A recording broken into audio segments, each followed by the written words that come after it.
Hello everybody. I just removed my plow from the truck.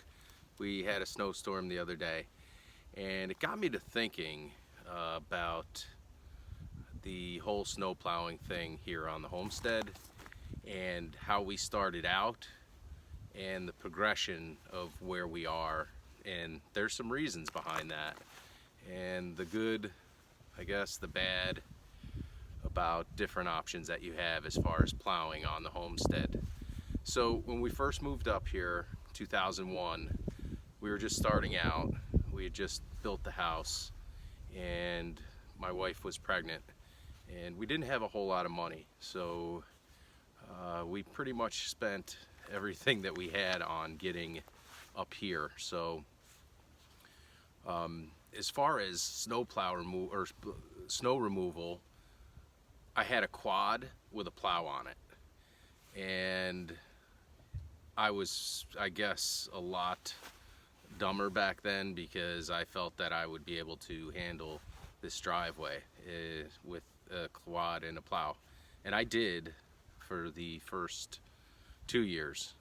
Year one was a huge total disaster because the first snowstorm that welcomed us was 14-inch snowstorm, and our driveway is just about 500 feet long. And with a quad, it was a full-time job.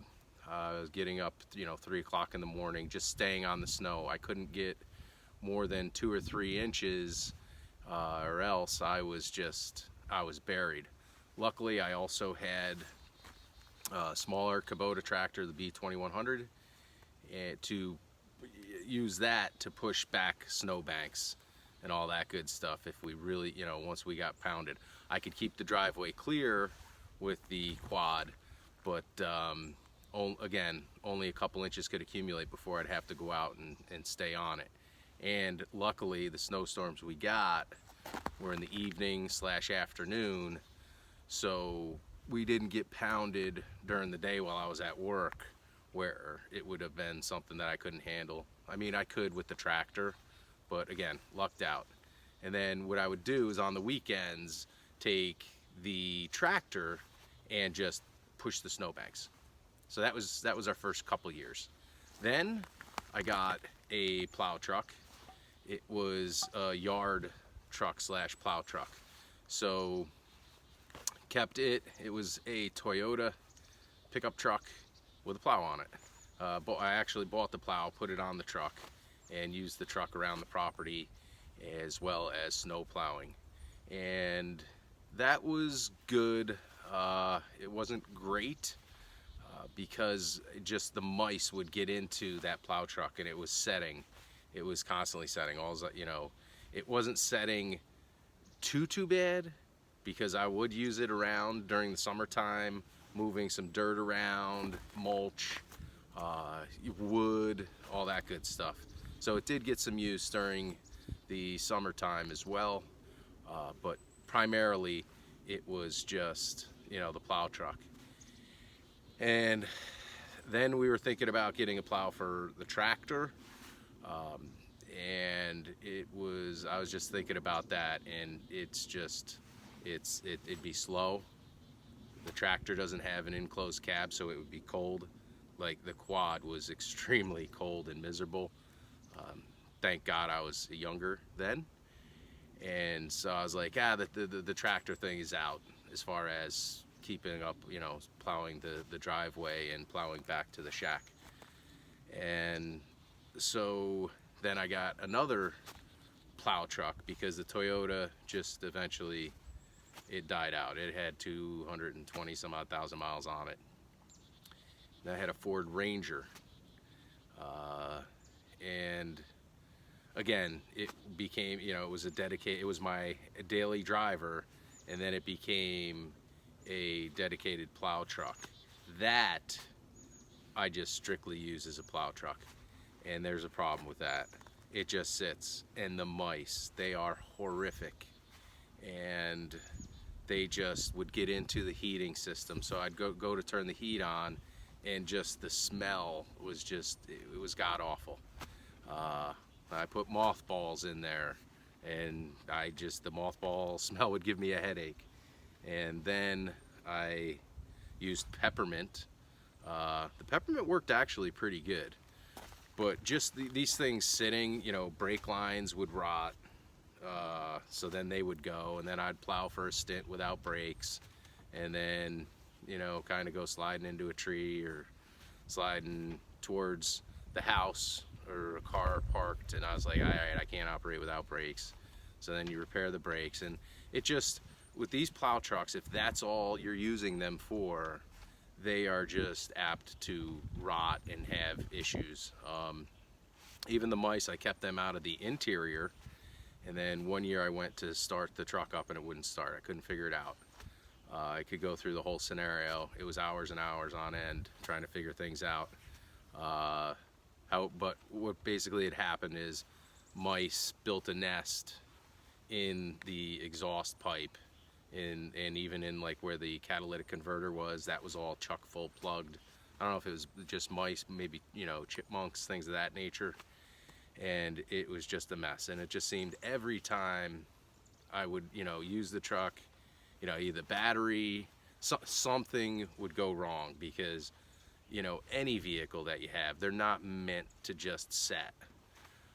So then, again, the tractor thought came to my mind, and I was like, I don't, the cost of an enclosed cab for my tractor, I had since upgraded the tractor, 2016, I got a Kubota L3901, which you will see in some videos to come.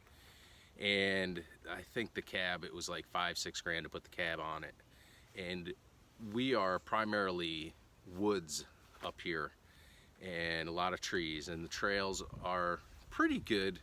But the way I use that tractor, I would be apt to, I keep looking over here. Let me show you. I keep looking over here for a reason,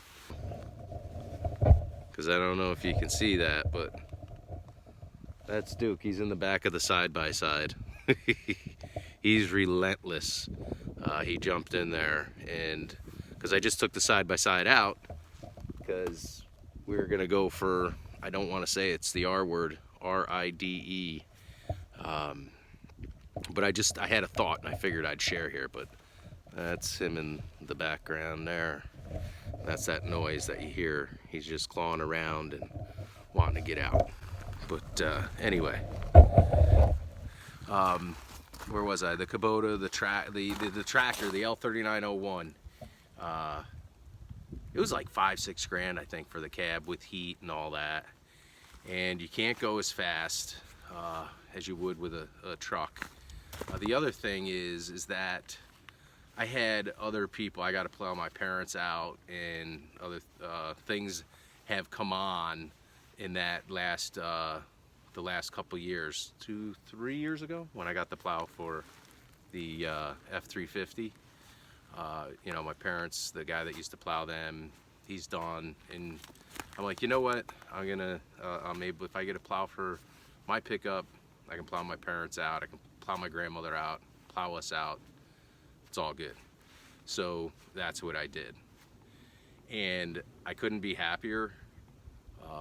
There is a learning factor with these plows, because understand, you put them on and you take them off on a regular basis, especially when you live up here. And so hence, I don't know if you saw when I was first taking it off, I have found the technique that works best for me is not the foot that comes on the plow, but that's just like a 2-ton car jack. I set that up, and then I just get close. I can bring it up or down or whatever I need to do. And I know if you move the lights, the frame back and forth, it'll raise and lower. But with the jack, I can have all kinds of variants. I only have like 1.5 inches of variance or 2. I don't know what exactly it is, but my variance is unlimited with the jack. I can bring it to wherever I need to. So that was one of the best things I've did since I got that plow. So the beauty of this plow is, or a plow that goes on and off of the truck, is you're running the truck on a regular basis. You don't have to worry about the mice getting in and out of it. You know, all those things that go on with it. You know, I can transport it. I can, you know, go down the road. I couldn't do that with the tractor. Just things to think about. Plow that I settled on is a Snowway. There's a couple different reasons for that. I looked at Snowways, Fisher, Western, Boss, and Snow Dog maybe. And there was a couple reasons I went with the Snowway. The down pressure was a big one. I know a guy that has had a Snowway for 8-10 years, beats the heck out of it, and it still goes strong. He's got 3 or 4 different plow trucks. I think he's got a Snowway, a Western, and a Fisher, and he's never had a problem with the Snowway. And I'm not bad mouthing those other plows.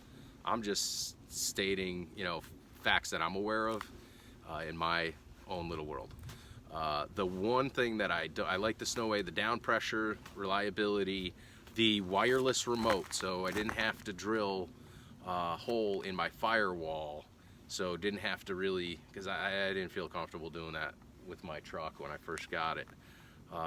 And the other thing with the wireless remote is when you're going to put it on, you can be outside of the truck and manipulate the plow.